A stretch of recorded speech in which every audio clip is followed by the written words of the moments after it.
What's the easiest choice you can make? Window instead of middle seat? Picking a vendor who sends a great gift basket? Outsourcing business tasks you hate? What about selling with Shopify? Whether you're selling a little or a lot, Shopify helps you do your thing, however you cha-ching. Shopify is the global commerce platform that helps you sell at every stage of your business. From the launch your online shop stage to the first real-life store stage, all the way to the did we just hit a million orders stage. Shopify's there to help you grow. Whether you're selling scented soap or offering outdoor outfits, Shopify helps you sell. Wherever and whatever you're selling, Shopify's got you covered. Sign up for a $1 per month trial period at shopify.com/try. Go to shopify.com/try now to grow your business, no matter what stage you're in. Shopify.com/try. Gas mark 1, 2, 3, 4, 5. I'm gonna cook a meal that's gonna make you mine. I'm turning up the oven, now we're ready to roast. When you taste me, honey, you'll love it the most. Come on and put me in a loving stew. Welcome to another BritFlix.com podcast. My name's Stuart Wright, and today's guest is a neighbour from Leighton, which is a rare treat for me, as I don't often get to speak to people face to face. But my guest is more famous, I suppose, for being that in-house remixer and DJ for indie rockers Hardfi. I'm talking to DJ Wrong Tom. Welcome to the show. Hello, cheers for getting us in. You may or may not be surprised. You're not the longest I've taken to arrange to interview somebody. I've managed to take, I think, 3 years once. This was about 3 years. Are we 3 years? Yeah. Okay, all right. Well, maybe you equaled it. Because we spoke, must have been about, it was 2020. It was probably during lockdown. Yeah. And I'd just moved pretty much across the road from you at the time. And I think I had this thing at the back of my mind that like maybe I should do something a little bit more film related to justify being on the show on your podcast. Because no one knows anything about any of my film credentials, if you could call them that. Well, the great thing is I've developed a format which allows people without direct film credentials now to come on to talk about their fandom of film, which is 3 films that have impacted everything in their life. And you've given me 3 films. But I'd like, while I've got you here, I'd like to take advantage of that and ask you a couple of questions about the art of remixing and producing, if that's okay. Yeah, sure. Okay. Let me start at the top so you can give people an example of your work.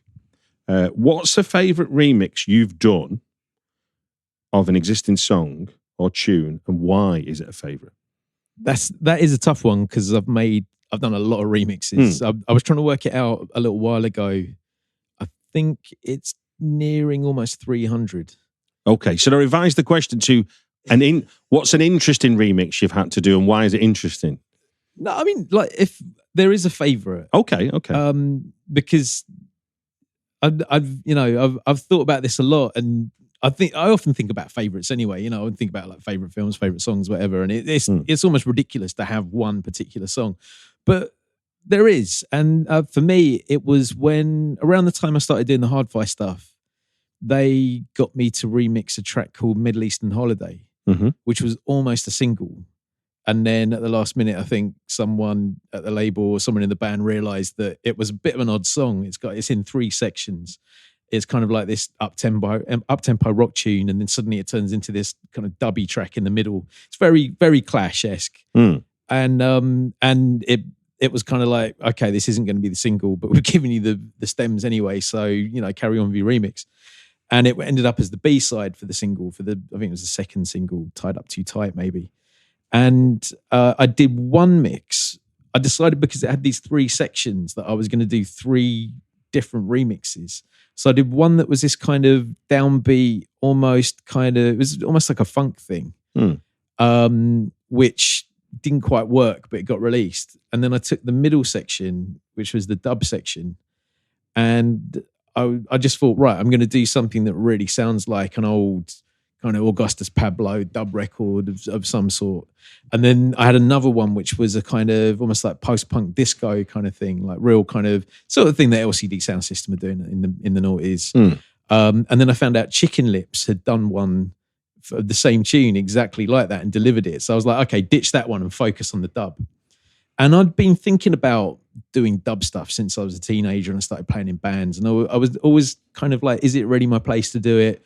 Then I thought, well, fuck it. I've been listening to this stuff, since I was a kid.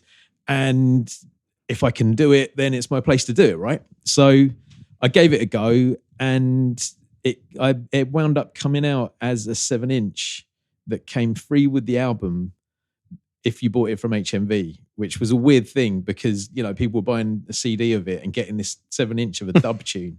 2 sides. It's got me playing melodica on one side, like, Augustus Pablo style. And I'm sure most people that got it, some of them probably didn't even have anything to play it on. And then other people would put it on and go, what?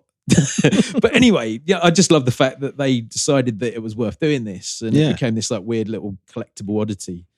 But the thing that got me about it was I had a vision for it, and it worked. And it was the first time after I'm self-taught, I took up producing pretty much. I left uni in 99, and I bought some gear and thought, right, I'm going to teach myself to do this because I've been playing in bands for years, and it's always a compromise and it's always a pain in the ass. And I want to learn to do this myself and be able to just do what's in my head and get it out there. And then I sat down and realized that I'm not quite capable of that. So it must have been like 2004, I think I was making it. So 5 years down the line of like teaching myself relentlessly, trying to get this off the ground. I'd been a dolly. When you're self-taught, what is it? What was the biggest hill to climb in terms of self-taught musician? I mean, it's hard to say because I don't know what the alternative is. Well, okay. What do you remember being the hardest thing to do though, in terms of like when you were trying to achieve something that it never was sounding how when you say, I want this to sound like this, it's not sounding like I mean, that is the hardest thing. It's like trying to find the way of getting it done, and then YouTube didn't exist. You couldn't watch people to learn how they played something. And what I wound up doing was just getting lots of instruments and learning to play them, like, learning the basic rudiments of things. Yeah. So originally my idea was like, if I'm going to be a producer, I'm going to teach, I'm going to be able to show people what I want, or like what I want them to do. And it's good to have a basic knowledge of what they're doing. And after a bit, I was like, well, if I just learn to play them well enough to record a bit of it and chop it up, then I could save money on having session musicians and stuff like that. But yeah, it was somewhere, it's like an intangible thing for me. It happened, and I managed to overcome that hurdle with that track.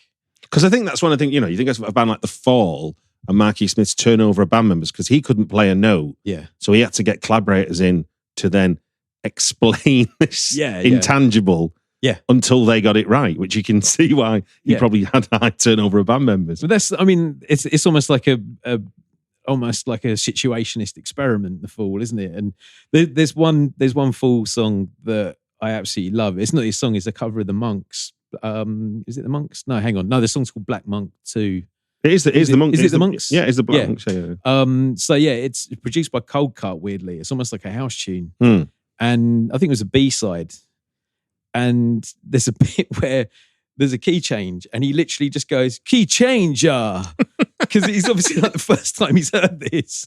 And it's him just kind of responding to what other people are doing. So like there probably was a point where he's trying to get people to do what he wanted, but there's also that other side of The Fall where people did stuff and he just responded to it and gave you a running commentary of what was happening. There's a Mouse on Mars one that's quite similar to that, but where they're collaborating with him. And the beginning of the track is him telling him what he wants. He goes, I want the drum to go, do, do, do, do, do, do, do, do, do. And then the tune just becomes the tune. You stop hearing him. But they put his voice in the beginning of the recording, like the key change. Yeah, brilliant. For the layperson, now we know what a musician is. They go in the studio, they make music, or they go on stage, they make music. But can you explain the role of a producer in relation to when you're making an album? What is it? How would you describe it? Because producers get a lot of credit, or producers are completely anonymous. It seems to me it's somewhere between the two, isn't it? Yeah, and it's a real grey area now. Anyway, I mean, there was, traditionally back in the day, the producer was that guy in the suit that was in the room that was basically like telling the musicians what to play and how to play it, when to stop. And gradually, somewhere down the line, they became an artist in their own right. Yeah, that's what. So it's a really hard thing to answer now, and it's gonna, from my point of view, I'm an artist producer, I Okay. guess. Yeah. You know, like I don't like any of these terms. You know, I'm just a guy that bashes away and makes sounds. But yeah, I mean, essentially that's what I am. I'm like, you know, I'm my name as an artist, and I produce tunes, and I get people into play stuff, but I also play stuff myself. But yeah, in the modern sense, I think a producer is, I mean, they're kind of everything now. It's almost like you with like having to keep an eye on your levels, on your sound recorder, and you're interviewing me. It's like we've all got to be all of these things now. Yeah. But traditionally a producer is the person that has like a kind of an idea of a sound and an aesthetic, and has like the bigger picture of what an album is going to be or what a song is going to be, and gets everyone in place. I guess like in some ways it's not the same as a film, because a producer is probably more creative than a producer on film. Yeah. You know, but then again, you know, if you think about, I mean, the sort of biggest example I can think of where the producer made a difference in terms of a band, and I don't mean that good or bad. If you listen to Nevermind and In Utero, they're completely, they sound like different bands because of the producer that made the record, not because none of the band members changed. Yeah. But the producer did, and that ended up being the sound, didn't it? Totally. And it was how he got them to play. And sometimes you get a band that they just can't stand what a producer did to them. That's and right. It would be like a massive album. I can't think of one off the top of my head, but there's albums out there where they were a fantastic success, and the band are like, we hate that because it didn't sound like us. I can't think of it. If I think it was the producer's fault, but I know that was certainly the Lars story. They were never happy with the sound they created, or even Kevin Shields on Loveless. He was never happy with what the sound of Loveless. No, they drove creation to bankruptcy. But you've been working in music now, for more than 2 decades now, as a kind of as a job. Yeah, I'd say like quote unquote professionally 20 years. So 20 years, where obviously you were a fan first, and you're still a fan to this day.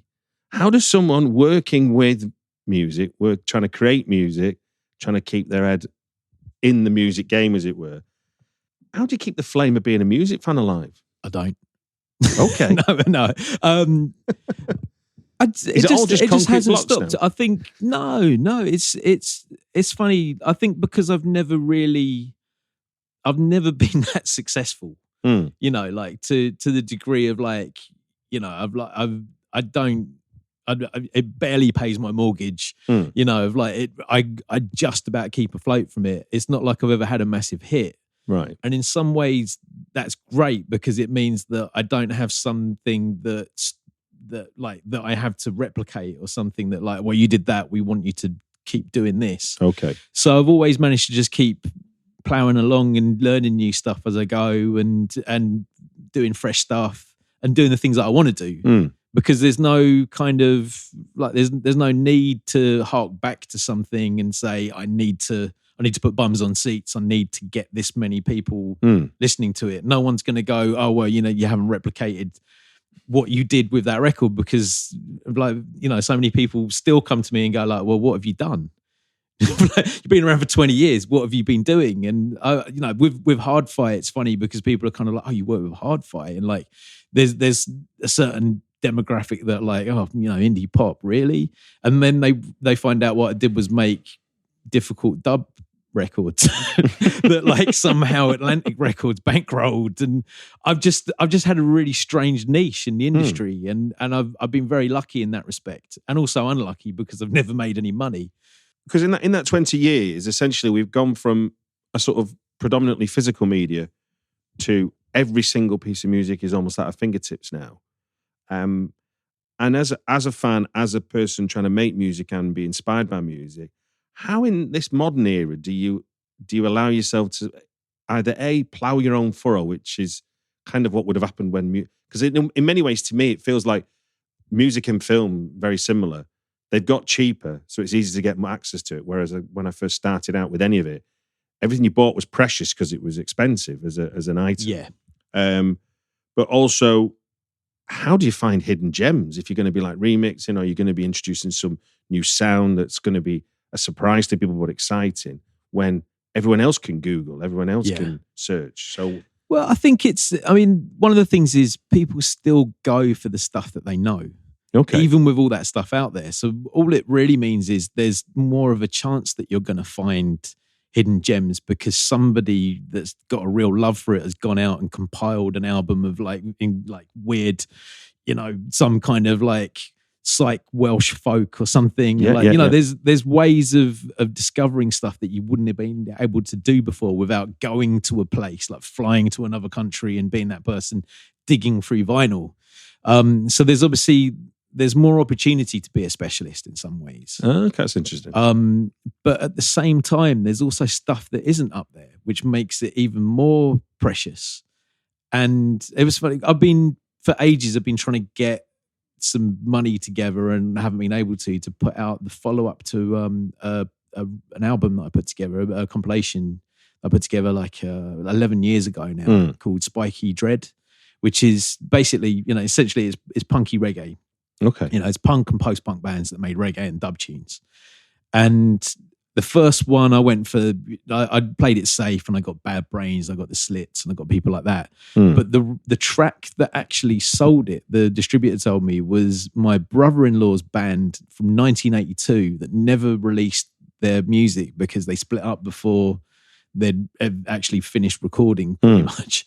And they featured one of the Cardiacs was their drummer. Oh, wow.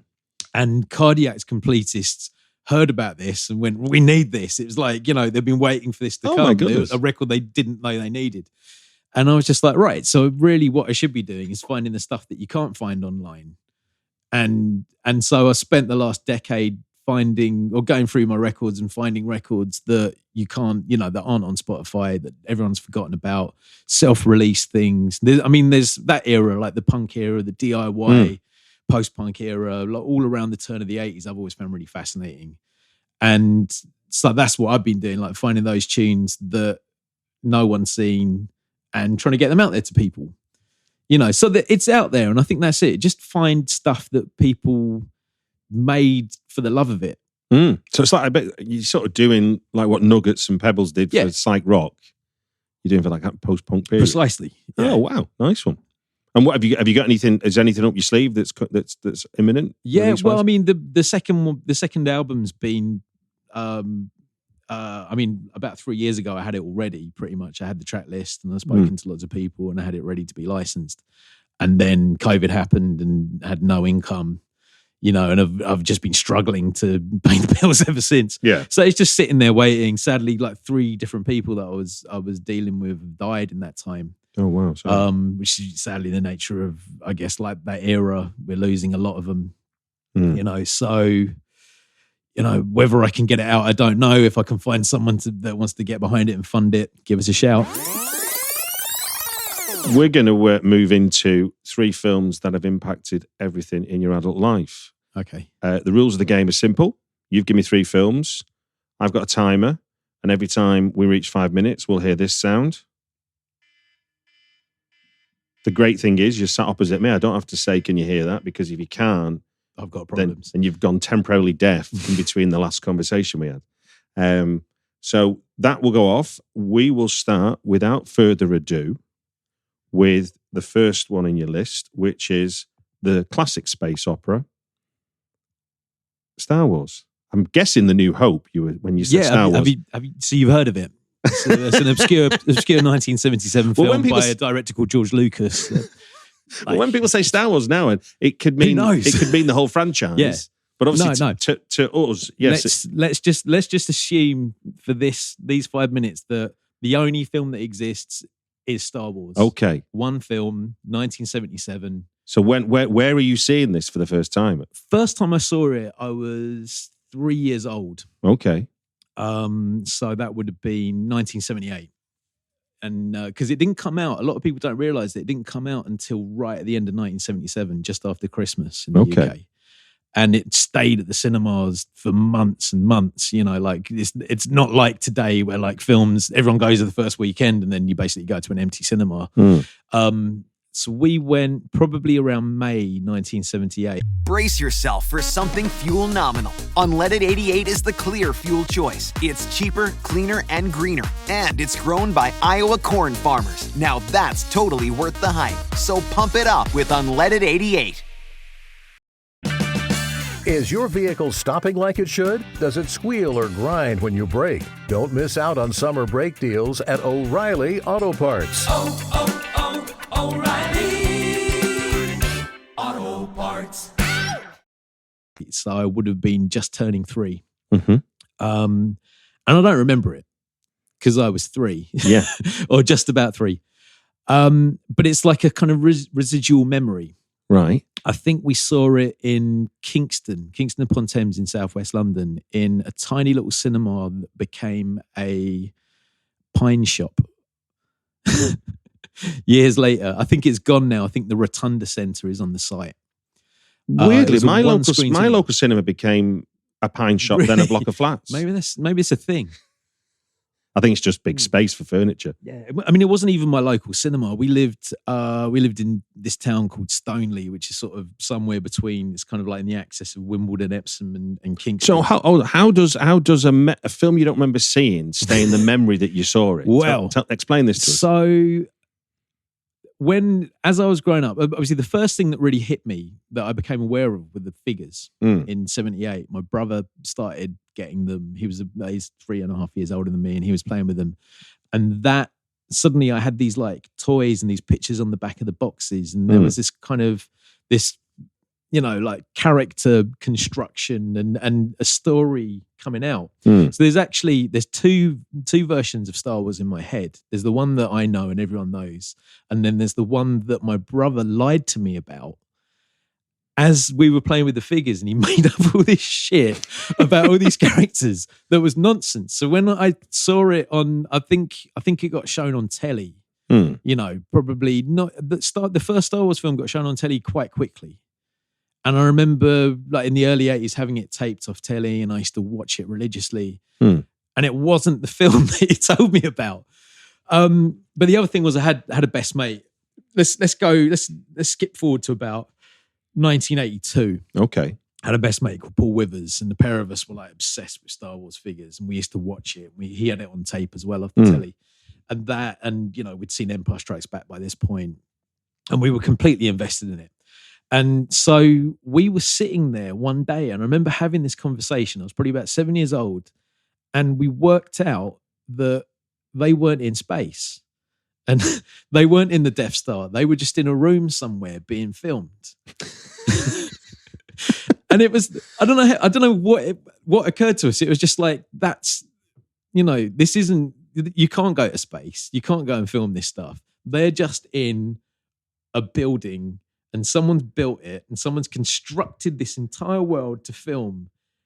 And you as children were deconstructing the fourth wall. 7 years old, honest to God, we had this conversation. Obviously, like it was probably a little less analytical than this. Yeah. But I mean, I'm not saying this is particularly analytical anyway. But we worked out they were in a room, and someone had built it, and that was what filmmaking was. And I was like, "Fuck, I want to do this. I want to create worlds. I want to be inside that TV. I don't want to be in it. Yeah. But I want to be the person that's putting that stuff inside that TV or putting it on that screen." And so I remember being very young, and I had that moment around sort of 7 or 8. I was just like, I want to be a filmmaker. And like the silliest thing was, I looked at like pictures of film directors, and I was kind of like, what do I need to be that? And one of the things that I saw was George Lucas, Francis Ford Coppola, Spielberg. They all had beards. And I've got a beard now, but I'm still not a filmmaker. But the other thing is, so there's actually 3 Star Wars films. Okay. There's 3 versions of this film. So the thing, as I got older and I started breaking down what film was and art, what art was and what music was and all that, because at the same time I was really getting into music. I realized there was something more to this film than just like a space opera, something more than a big blockbuster. Oh, can I just finish this off? Finish it off. So it's a DIY film. It's an experimental film. It's the world's biggest budget experimental film. This was a guy who loved directors like Arthur Lipsett. I don't know if you know the Arthur Lipsett. He made a short film. He's a Canadian artist filmmaker in the early 60s. He made a film called 2187, right, which was just a load of kind of vignettes of like flashing images set to kind of sound montages. I think it started as a sound montage and then he put images to it. Okay. And cut loads of stuff really fast to it. And George Lucas saw that when he was at film school, and his first film, Look at Life, was 1 minute of stuff edited to a drum beat in the same style as 2187. He loved 2187 so much that actually the scene when they save Princess Leia, she's in Prisoner's Cell Block 2187. When J.J. Abrams made his Star Wars film that does exist, but I shouldn't be talking about it after what I said, but what's his name? John Boyega's character is FN 2187. You know, so it's like, this is an important thing. I was really into experimental film by this point as I was getting into my early teens, and I started watching people like John O'Confra, and I was looking back to like I've forgotten everyone's name, William Klein, Chris Marker, and I realized that George Lucas was watching these films. And if you watch the first Star Wars film for what it really is, it was him expanding on his experimentation and putting that and finding a way of taking that to the public, to the mass market, and showing them an experimental film, which is why I think that's really fucking important. And so, like, on one side, it basically affected me because I was a kid watching this fantasy film, but at the same time, it also taught me a lot about DIY, not building shelves. But like, because I'm shit at that, but like making art based on, you know, what I have around me. And that's continued on to my music because I didn't really follow it as a film career. Right then. Well, I wasn't expecting that sidebar, but thank you. Right. So we're going to jump to 1970 for your second choice. Yeah. Brian De Palma's a name I know. Yeah. Now, you've just thrown a load of names at me, which I didn't know, and I didn't know this film title, Hi Mum, which is summarized on IMDb as a Vietnam vet moves into an apartment and peers through other people's windows across the street, meets a woman, and discovers black theatre. I mean, it's not high concept. So tell us where you are on the bus of meeting this film. It's basically the story of my life. You know, it's just I saw it and I was like, this feels like me. I saw this film late night on cable. Like we got cable when I was a teenager at my mum and dad's house. It sort of came to Stoneleigh. And suddenly there were all these like extra channels. And I remember being up late one night. I think I just started art school. And I was just like watching any kind of weird shit that I could see and just tapping into culture, you know. And I was up late, nothing better to do. And this film came on. And I was just like, what's this? This is very unusual. That looks like Robert De Niro, but he looks very young. And I was just completely like, you know, knocked sideways by this film. It's kind of clunky, you know. It's like, it's obviously like, it's early Brian De Palma. It's kind of, again, it's a DIY thing. It's very much the product of that kind of downtown New York thing, a bit like you know, Robert Downey's films of the 60s or whatever. It's slightly anarchic. It's got jokes that don't always land. But at the same time, it was just amazing to see Robert De Niro, very fresh-faced, kind of cutting his teeth and doing all the things that we'd get to know him as. There's literally a scene in this film where he does the whole, like, you talking to me. Oh, really? Yeah, like where he's auditioning for the role in this like off Broadway production, where he has to play like a racist policeman, and he gets really into character and starts talking to a broom. And like treating it like it's like a sort of so in a weird, there is a kind of almost like a space continuum where that character could have been Travis Bickle and Taxi Driver could have been a continuation of the story. Yeah, completely. Because it ends with him, sorry to ruin it if no one's seen it, but it ends with him going to Vietnam. No, I'm confusing things. So the most confusing thing about this is when I saw it, I didn't realize it's a sequel to a film called Greetings. Okay. Where it ends with him going to Vietnam. The premise of Greetings is it's him and his mates in Greenwich Village desperately trying to get out of going to Vietnam. So they're like finding ways, and he fails and ends up there. So this follows on from that, and he's a Vietnam veteran. and he's just trying to make it in the world of art, and he gets involved in a porn company where he convinces this guy to give him the money to make what the guy thinks is going to be a porn film. It's what he describes as peep art. And it's just his kind of like his DIY art idea of like pointing his camera and filming people from across the way. And then he infiltrates their lives to try and then justify the fact that a pornographer has given him the money to make a porn film. So he then gets in there with this woman that he sees in the flat opposite and like orchestrates a relationship. It's very seedy and it's kind of wrong. Yeah, and as a lot of 70s cinema is. And it's also very Brian De Palma. It's about voyeurism and all that. I mean, it describes it as a comedy drama. Yeah, it is a comedy. It is funny. It's dramatic. It has one scene in it. There's a whole sequence that's in a like in some sort of like derelict building where it's a Black Power movement, white up, and then they black up the audience that come in to see them and treat them like they act like white racists, right? And they threaten them and knock them around, and this is basically their play. And unfortunately, in one scene, they sexually assault someone with a broom. Yeah, it's not that descript, but it happens in the background. There's a lot of screaming, and it's it's weird that this is a black comedy, but also it's really quite difficult in places as well. Yeah. But the thing that got me was just how the kind of the visceral nature of watching somebody enjoying the process of filmmaking. And that's what I've always got from Brian De Palma. If you like, even if you're watching like something which is not his greatest work, but like Snake Eyes with Nicolas Cage, where it's like he does a very, I mean, there's a lot of Hitchcock in De Palma films, but like suddenly the camera comes out of the set and flies over the top of the set, and you're looking through the buildings without letting you know it's a set strictly.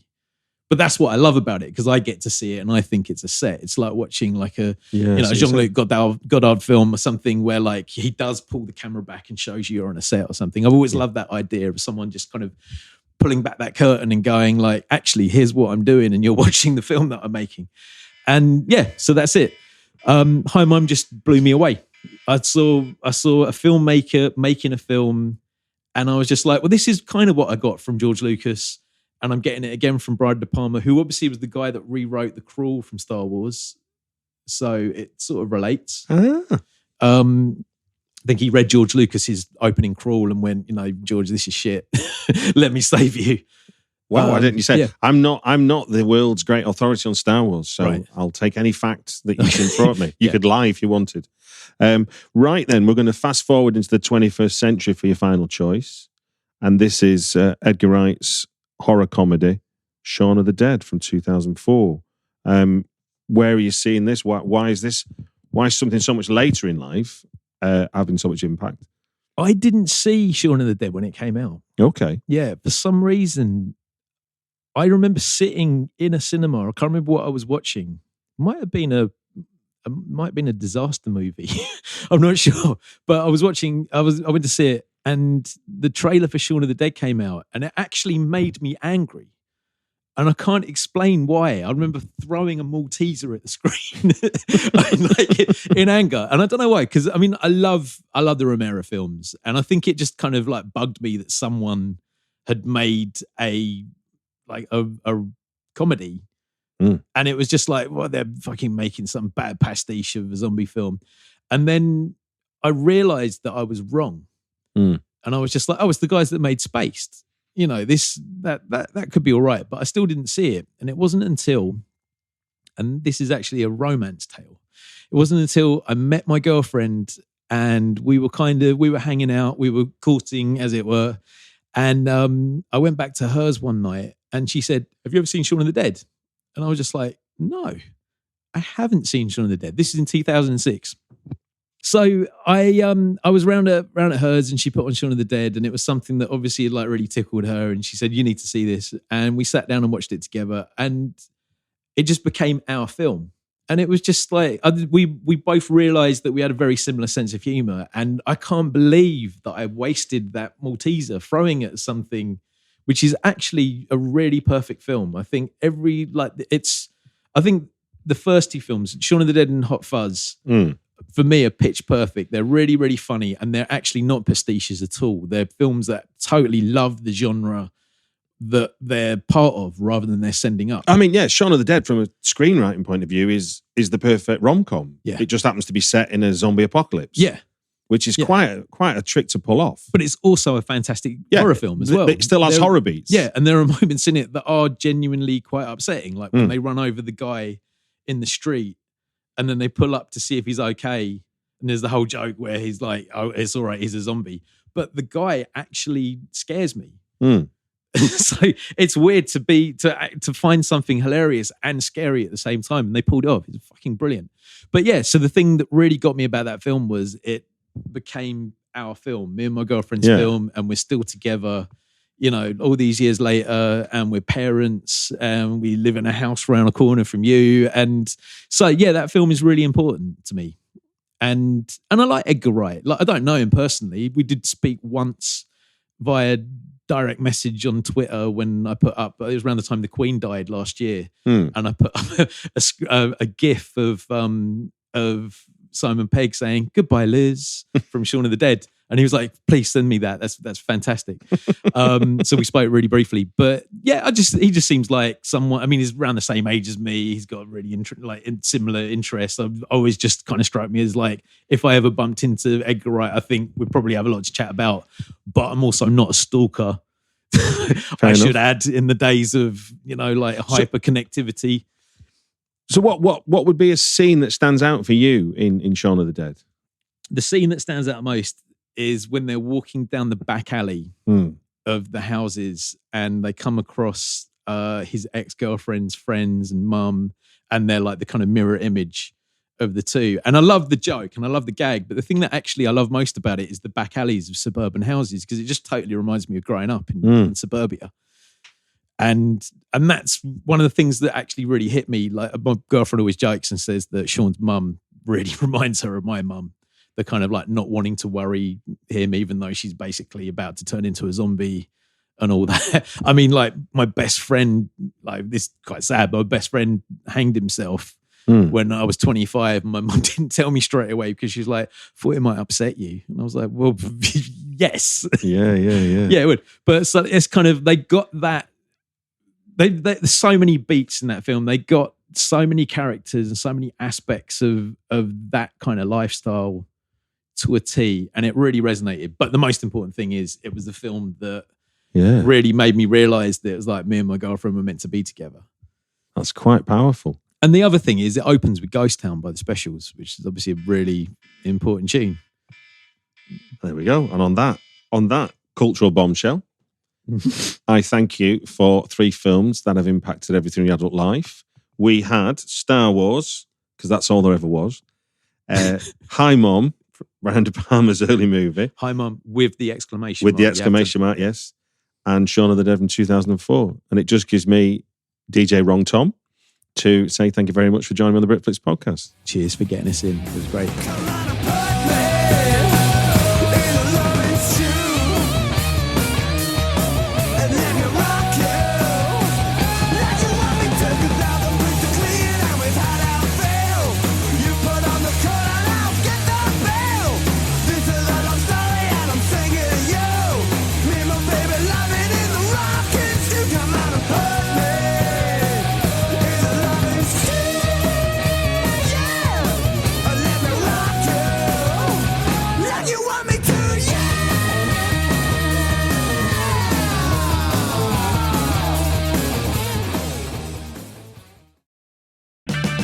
Save on O'Reilly Brake Parts Cleaner. Get 2 cans of O'Reilly Brake Parts Cleaner for just $8. Valid in-store only at O'Reilly Auto Parts.